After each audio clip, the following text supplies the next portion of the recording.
भारत में कुछ मुस्लिम ईद उद मिलाद मना रहे हैं। अब आप तो समझ नहीं रहे होंगे इसको। अरे भाई, इसका मतलब होता है मोहम्मद का जन्मदिन। कुछ मुस्लिम मोहम्मद का जन्मदिन मनाते हैं तो कुछ इसे हराम कहते हैं। वैसे मोहम्मद जी के जन्मदिन के नाम पर हिंसा तोड़फोड़ आम बात है। सड़कों को जाम करके जुलूस निकाला जाता है जैसे ये अपना अधिकार समझते हो, मगर अब ये आपस में ही भिड़ गए हैं। आपने सुना होगा कि कोई अपने आप को देवबंदी कहता है, कोई अपने आप को बरेलवी कहता है। एक दूसरे को नीचा दिखाने के चक्कर में ये साथ में नमाज तक नहीं पढ़ते हैं और अब तो मोहम्मद के जन्मदिन पर ही भिड़ गए हैं दोस्तों। वैसे आपको बता दे, बरेलवी तो मोहम्मद का जन्मदिन मनाते हैं, मगर देवबंदी मोहम्मद का जन्मदिन नहीं मनाते।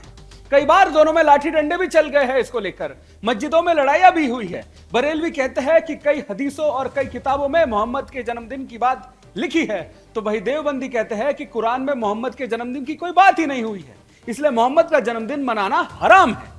वैसे हमें किसी के मनाने या ना मनाने से कोई फर्क नहीं पड़ता है, पड़ना भी नहीं चाहिए। हमें फर्क पड़ता है कि जब जन्मदिन के नाम पर हिंसा हो सकती है, आगजनी हो सकती है, दूसरे समुदाय को अपने ताकत के दम पर डराया जा सकता है। ये हम क्यों कह रहे हैं? क्योंकि यही होता रहा है पहले ईद उद मिलाद के नाम पर। तो अब बड़ा सवाल यही है कि बरेलवी मोहम्मद का जन्मदिन मनाते हैं और देवबंदी क्यों नहीं मनाते हैं? अब मोहम्मद के जन्मदिन पर बरेलवी और देवबंदी आमने सामने हैं। मोहम्मद के जन्मदिन पर आखिर बरेलवी और देवबंदी क्यों भिड़े हुए हैं? इस विवाद को समझने के लिए पहले समझिए कि दोनों पक्षों के अपने अपने जो आप तर्क देख रहे होंगे स्क्रीन पर, वो आपको दिखाते हैं। देखिए तो एक एक करके समझिए कि आखिर दोनों पक्षों की अपनी अपनी क्या दलील है। मोहम्मद के जन्मदिन पर बरेलवी कहते हैं कि वो मोहम्मद का जन्मदिन मनाते हैं, लेकिन देवबंदी कहते हैं साथ में कि वो मोहम्मद का जन्मदिन नहीं मनाएंगे। अब बरेलवियों का तर्क है कि इस्लामिक किताबों में मोहम्मद के जन्मदिन का बकायदा जिक्र है, जबकि देवबंदी साफ कहते हैं कि किसी हदीस या कुरान में मोहम्मद के जन्मदिन का जिक्र ही नहीं है। अब फिर से बरेलवी ये भी तर्क देते हैं कि वो सूफी संतों को भी मानते हैं, इसलिए जन्मदिन की परंपरा चलती रही है। और जबकि देवबंदियों का तर्क है कि वो पैगंबर के सिवाय किसी को नहीं मानते।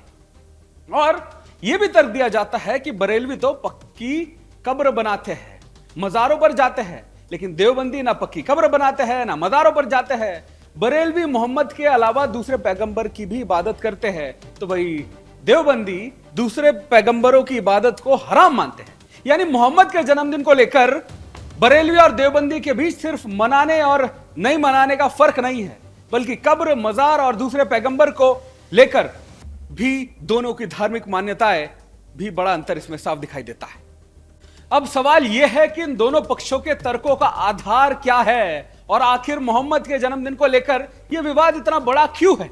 आइए थोड़ा सा बारीकी से समझते हैं। सबसे पहले आपको एक वीडियो दिखाते हैं जिसमें एक देवबंदी मौलाना मोहम्मद के जन्मदिन का खुलकर विरोध कर रहा है। इस विरोध के पीछे उनका क्या तर्क है, देखते हैं। इस दिन को ईद की तरह मनाना ये दुरुस्त नहीं है। अल्लाह के नबी सल्लल्लाहु अलैहि वसल्लम ने फरमा दिया कि ए मुसलमानों, अल्लाह ने मुशरिकीन की ईदों के बदले तुम्हें उससे बेहतर दो ईदें दी हैं, एक ईद उल फितर और एक ईद उल अज़हा। अब हम अपनी तरफ से एक नई ईद मना लें, ये कहें कि हम रसूलुल्लाह से मोहब्बत का इजहार कर रहे हैं, तो बिदअत के ज़रिए मोहब्बत का इजहार करना ये मतलूब अंदाज है या रसूलुल्लाह के दीन का मजाक उड़ाना है। अल्लाह रब्बुल आलमीन ने क्या फरमाया, अल-यौम अकमलतु लकुम दीनकुम, आज हमने दीन को मुकम्मल कर दिया है। अब दीन मुकम्मल होने का क्या मतलब है? अब ना दीन के किसी एक चीज़ को हज़्फ किया जा सकता है, ना हटाया जा सकता है, ना ऐड किया जा सकता है। इस दिन को ईद की तरह मनाना ये दुरुस्त नहीं है। कहने वाले ये कहते रहे कि क्या तुम्हें मोहब्बत नहीं है? ये मोहब्बत ही है जो हम दीन में बिदअत नहीं पैदा कर रहे हैं, अल्लाह के नबी की इत्तिबा करना चाहते हैं। अगर सहाबा ने इस दिन को ईद मनाया है तो आप साबित करें, हम भी मनाएंगे। अगर नहीं मनाया है तो आपने किस तरह से इस चीज को ईजाद, क्यों हैरत में पड़ गए? अभी किसी नतीजे पर मत पहुंचिए, अभी तो बहुत से दलीलें, बहुत से तर्क दिखाने बाकी है। अब आपको दिखाते हैं कि एक बरेलवी मुफ्ती कैसे मोहम्मद के जन्मदिन या जो इनका होता है इसको जस्टिफाई कर रहा है। एक आयत में पढ़ता हूं, आप खुद समझ जाएंगे। 11वें पारे में ये आयत गुजर चुकी है, मैं तर्जुमा बताता हूं और किसकी तरफ इशारा है आप खुद समझ लेंगे, पढ़े लिखे लोग हैं। अल्लाह फरमाता है, कुल बिफज़लिल्लाहि व बिरहमतिही फबिज़ालिका फलयफ़रहू। ये आयत का एक हिस्सा मैंने तिलावत किया। ऐ महबूब आप फरमा दें, आयत का तर्जुमा मैं कर रहा हूँ, आप फरमा दें कि जब अल्लाह का फजल तुम्हें मिले, लोगों को अल्लाह का फजल मिले या अल्लाह की रहमत आए तो खूब खुशियां मनाओ। अल्लाह ने क्या फरमाया, जब अल्लाह की रहमत तुम्हें मिल जाए तो खूब खुशियां मनाए। सुन्नियों समझ गए? कुरान की आयत कह रही है जब तुम्हारे पास अल्लाह की रहमत आ जाए तो। अब हर एक को बात पता है, अल्लाह की सबसे बड़ी रहमत इस रुए ज़मीन पर 12 रबीउल अव्वल को आई। तो अब जो हमारी खुशियां मनाने का तरीका है वो कुरान के मुताबिक है या नहीं?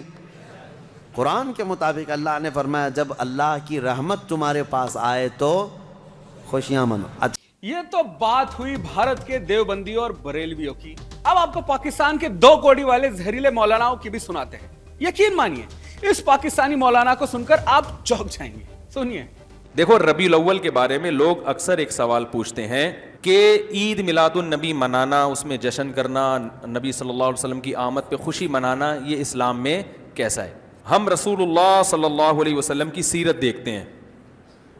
पहली बात तो ये कि 12 रबीउल अव्वल नबी का यौम विलादत है, इस पर कोई सही रिवायत मौजूद नहीं है।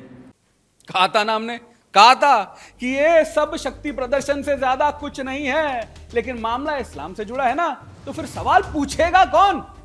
बाराफात जो के नाम पर जो अराजकता फैलाई जाती है उसके बारे में कुरान क्या कहता है, ये सच खुद एक इस्लामिक स्कॉलर बता रहे हैं। आप भी सुन सकते हैं। ए उम्मत इस्लाम और वो तमाम लोग जो सोशल मीडिया पर दीन को फैला रहे हैं, उनको चाहिए कि वो सही और ऑथेंटिक सुन्नत को लोगों तक पहुंचाए और सुन्नत को समझने के साथ साथ उसका मकसद और उसकी तालीमी अहमियत को भी समझें और कुरान और सुन्नत पर मबनी सही अकीदे और मनहज को फॉलो करें। दीन में नई चीज़ को पैदा करने से बचें और दूसरों को भी इस चीज़ के करने से रोकें, उन्हें आगाह करें। यही वो सही रास्ता है जिसके जरिए हम रसूलुल्लाह सल्लल्लाहु अलैहि वसल्लम की सीरत को समझकर उनकी पैरवी और इताअत कर सकते हैं। तो सोचिए, सालों से आप 12 वफात की आड़ में जाम होती सड़कें देखते रहे होंगे, सड़कों पर हजारों लाखों टोपी वालों के भीड़ में आप कभी फंसे भी होंगे, लेकिन इसकी रेलेवेंसी के बारे में कुछ नहीं जाना होगा, ना पता किया होगा। लेकिन चिंता मत करिए, सुदर्शन का काम यही तो है, पिछले 25 सालों से यही तो करते आ रहे हैं। सच से पर्दा उठाना, आपको जगाना और सच दिखाना, ऐसा बहुत कुछ है जिसे आप देखे तो होंगे, लेकिन उसके पीछे का सच जो है उससे अनजान रहे होंगे।